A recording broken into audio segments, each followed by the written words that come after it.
Hey guys, it's Pinkstar and welcome back to another video. Today I'm going to be doing my February book wrap up. So I'll be going through all the books that I read in February and also elephant in the room, new here.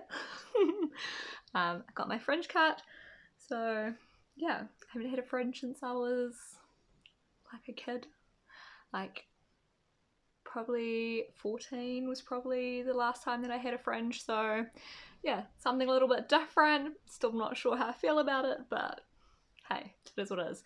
Alright, anyway, let's get on to the reading wrap up. Alright, so reading journal. This was my TBR for February, and unfortunately I didn't finish. I didn't read Ninth House.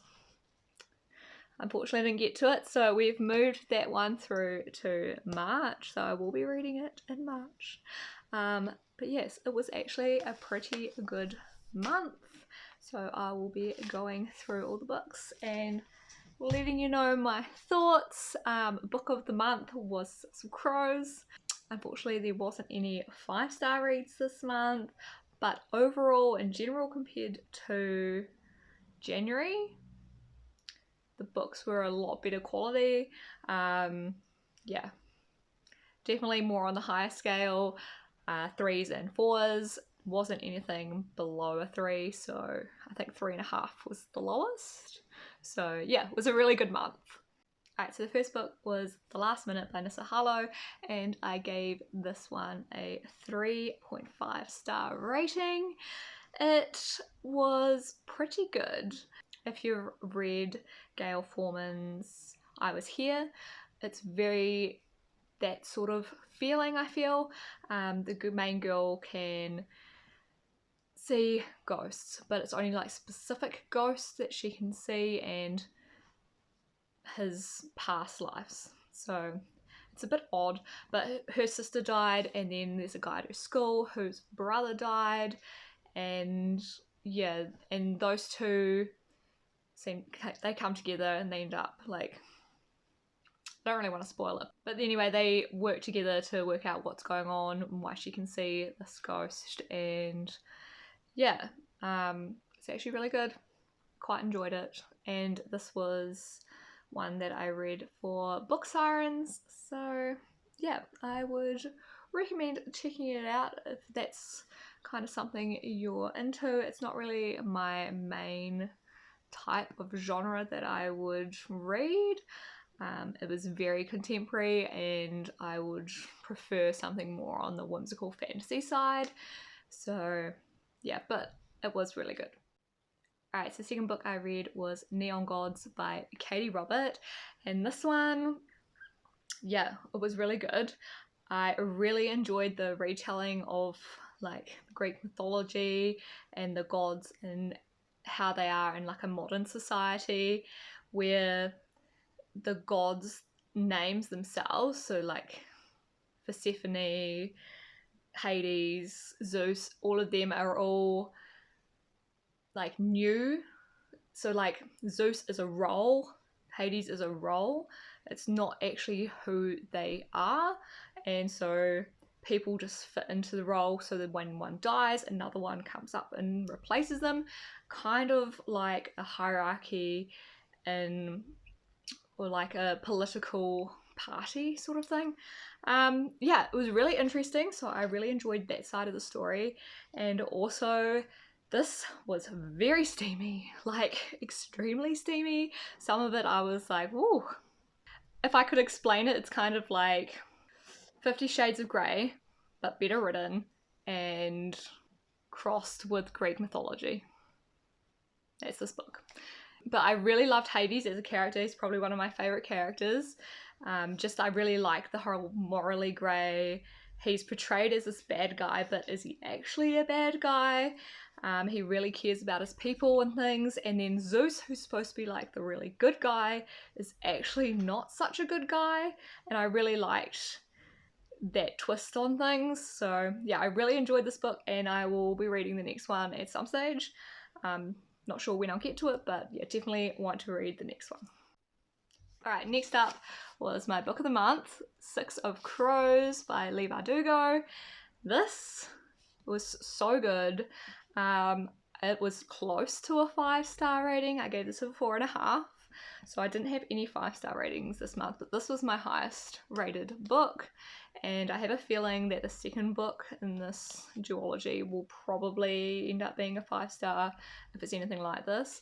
I think this came down a 0.5 star because it was slightly confusing at the beginning, and I think that's because I didn't know anything about the Grishaverse. This is my first novel by Leigh Bardugo, and I think it's kind of recommended that you have read the Shadow and Bone series first before reading Six of Crows, so that you kind of understand the whole world and the magic systems and everything like that. But I really enjoyed the magic systems. I thought it was really well done, and I really liked the characters. I thought the characters were really great. All six of Crows. The 6 main characters are so well done. I love each and every one of them. Inej is probably my favourite, and also Kaz, because he's just cool. I don't know what it is about him. He's mysterious. He's a badass. He's smart.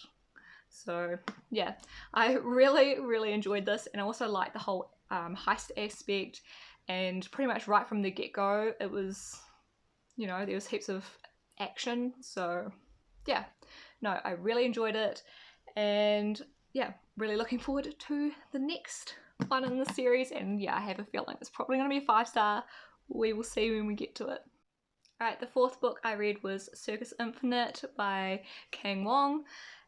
This was really good. I gave this one a 4-star rating. So this was an ARC book, comes out on the 8th of March, and this was more sci-fi than I was expecting. I don't know why I thought it was fantasy, but it's sci-fi, and it's about this boy called Jess, and he's kind of on the run at the beginning of the book, and you kind of find out through the chapters, at the end of each chapter there's kind of like a little bit of his backstory, and so you find out about his life and how he ended up in the situation that he's in, pretty much, which is on the run from this institute.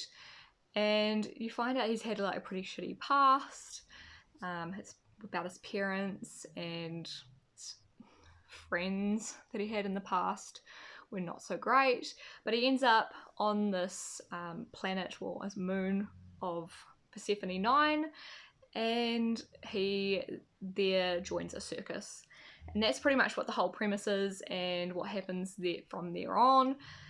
I really liked this, I think because I have a bit of a circus background. I went to circus school for a year, so I knew a lot of like all the moves that they described. I knew exactly what they were, so that made it really cool.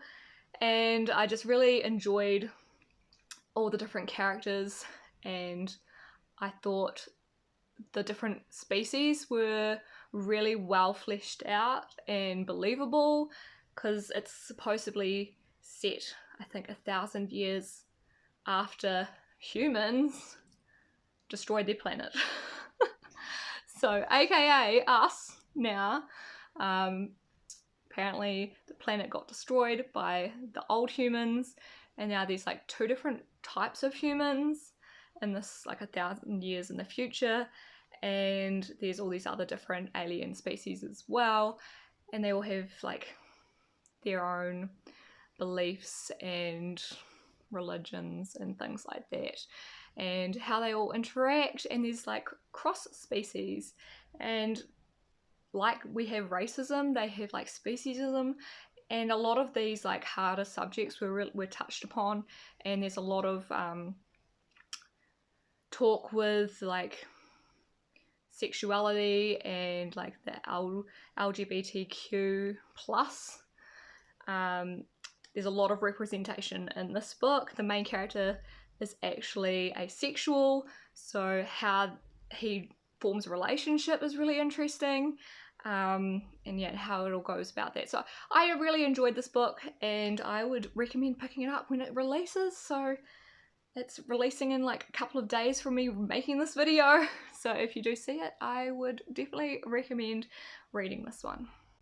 Right, the last book I have is Sword of Destiny. So this is the second book in the Witcher series. I really enjoyed the first Witcher book and I gave that a 4. I gave this one a 3.5 star. It wasn't quite as good as the first one. I think the first one was quite high. It was like higher because of the fact that I'd watched the show and so I could see everything, you know, that I'd watched on the show. I could read that in the book and see like the differences and things, which kind of made me enjoy it quite a lot. This had that as well, but there were also a few stories that aren't in the show that are in this. Actually, a couple of ones that aren't in the show I really enjoyed. There was a couple that were really, unfortunately, a bit boring in this. So there's 6, and I think I really enjoyed 4 of the stories, and 2 of the stories were just like a bit meh. And slightly wordy. Like I feel like it gets a bit wordy at times, and I don't know, it's just difficult to understand. Especially there's one set in Novigrad, and there's like a whole bank scene, and they're talking about banking, and it just didn't interest me at all. But the last couple were amazing. The last couple of stories in this were so good, especially because we get Ciri and Geralt finally meeting up, and I really enjoyed that. So yes, overall I definitely liked this book, and I'm looking forward to reading the 3rd in the series. This is the last one of the short stories, so the next book is the start of the actual Witcher series itself. So yeah, looking forward to seeing what happens, because I have no idea. The show is done. Everything that was in the show has been in either one of these short stories and books, and that's it. But yeah, so hopefully the next book I think is more about like Ciri and Geralt and where their story goes and what happens between the Netflix show and the game, because I don't know. So yeah, that's kind of exciting. So I'll have to get the next one because I don't actually own anymore. I've only got the 2 short story books, so I'll have to get the rest of the series and read them, because I am interested to see if I actually like the full story rather than just the short stories. This also, the first book had interludes between each of the short stories, and this one doesn't. So it does almost read like a continuous story, but skipping out like the time traveling between different places, because all of them are kind of set in different areas. And the first story is one that was in the program. It's the dragon one, which is really cool. So yeah, but I did like the way the program was done better than the story in the book. But yeah, anyway, 3.5 stars, and I enjoyed it. Alright, so that is it for all the books that I read in February. I'm currently reading Ninth House, so it will be read in March, and I will let you guys know what I thought in my March wrap up. But for now, that is it. So I hope you enjoyed this video. Let me know what your thoughts are if you read any of these books. Do you like them as much as me? Did you rate them lower, higher? Interested to know. So yeah, post a comment down below. Make sure if you haven't already subscribed, hit that subscribe button and give me a thumbs up if you like this video. And I'll catch you all in the next one. Thanks for watching, guys. Bye.